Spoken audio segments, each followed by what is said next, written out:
Hey everyone, John Henry here, slingshotfutures.com. Today we're going to be talking about using what the market is telling you in order to get an idea of what to do, right? Use what the market's telling you. It's a book, you just really have to kind of learn how to read it. So today, the example that we're going to be utilizing for this is crude oil. And today was crude oil inventory day, as is most every other Wednesday. And crude oil inventories come out at 10:30. Now, before the crude oil inventories, we have an API report which comes out Tuesday afternoon at 16:30, and that gives us a general idea of what to expect. Now, the API number came out at a negative 2.1 million. That means that they have 2.1 million less than they were anticipating. Okay, that would be a bullish number, right? When you have less than you expect, then you need to increase the price to reduce the amount that you're selling to kind of slow things down a little bit. And then you have the crude oil inventory forecast, which was forecasted for today at positive 2.167 million. And that means that they have more than they expected to have. And if you have more than you expect to have, that would be bearish, right? You want to lower the price so you can sell them quicker.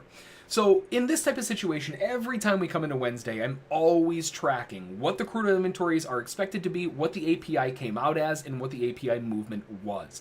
Because those three factors can give you a huge advantage in terms of what to anticipate for the inventories later on that day. And this goes for any other event.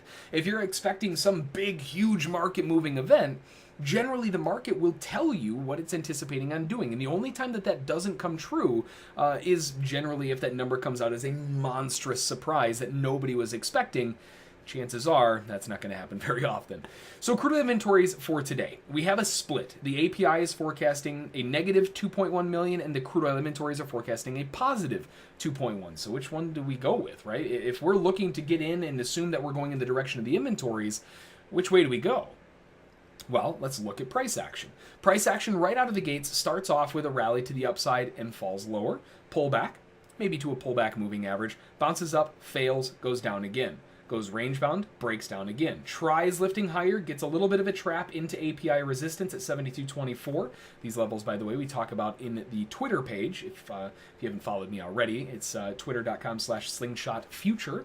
No plural on the end because I ran out of characters. But we talked about this level last night. And 72.24, sure enough, level of resistance responds and breaks down. And the support, 71.78, nothing. Caught a little bit of a bounce, went into a doji, and ended up breaking down. So we're coming in, this is 8 o'clock here, and we're looking at this thinking, okay, well, wait a minute. We're breaking down. The inventory API is forecasting this should be a bullish number. Where are the buyers?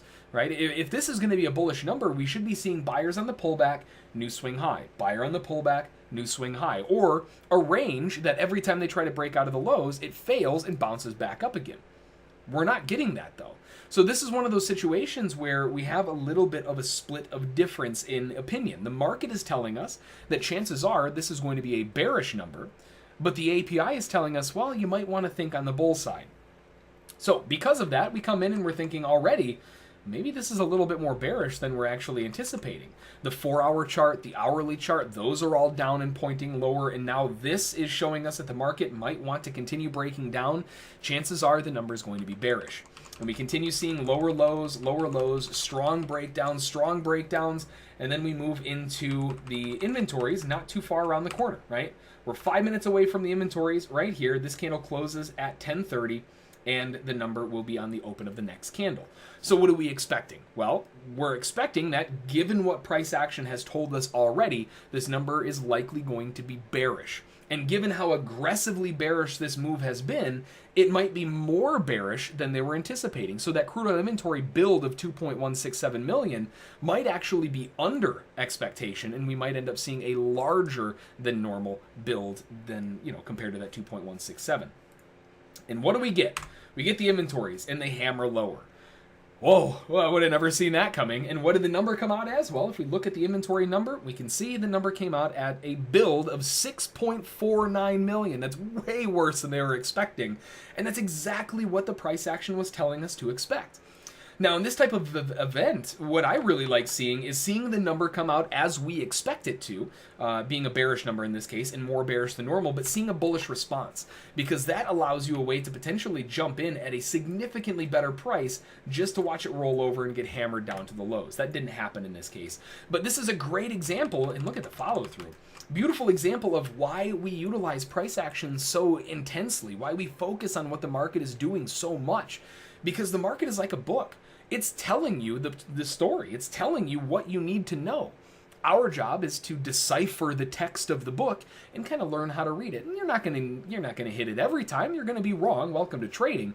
But if you're paying attention to what the market is doing, it can give you a huge advantage in how you approach the markets going into a large news announcement or anything else. So that's going to do it for this one. I hope you found it useful. I hope you found it entertaining. Maybe something to add to your tool belt if you're not already doing so. Of course, if you like the video, underneath the video, click on the like button so we show a little bit of love our way. Along with that, of course, as always, make sure to click on subscribe so you're notified every time one of those videos comes out. And to make sure that you don't miss any of the videos, the YouTube algorithms can be a little weird. Make sure to click on the little bell icon to the right of that subscribe button so you're notified every time one of them comes out so you don't miss anything important. That's going to do it for this one. I hope you had a fantastic trading day today. I hope you have a phenomenal trading day tomorrow, and we'll see you all in the next one. Thanks. Bye.